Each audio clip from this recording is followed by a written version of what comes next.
ছোট্ট শিশু বাচ্চার ফুটবল খেলায় আনন্দ। ছোট্ট শিশুর ফুটবল খেলায় আনন্দ হলো তাদের নিষ্পাপ হাসির এক চমৎকার বহিঃপ্রকাশ, যা তাদের শারীরিক ও মানসিক বিকাশকে ত্বরান্বিত করে।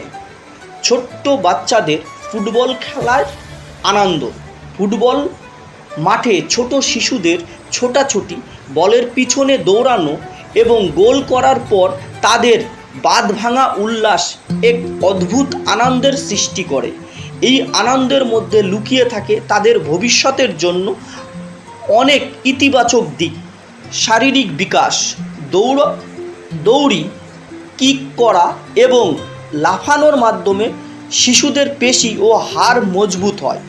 মানসিক স্বস্তি, মাঠে সব সময় কাটানোর শিশুদের মানসিক চাপ কমায় এবং তাদের হাসি খুশি রাখে। সামাজিককরণ, অন্যের সাথে মিলেমিশে খেলাধুলা করার মাধ্যমে তাদের মধ্যে দলবদ্ধ হয়ে কাজ করার মানসিকতা তৈরি করে। শিশুদের ফুটবল মাঠে খেলতে দেখলে বড়দের মনও শৈশবের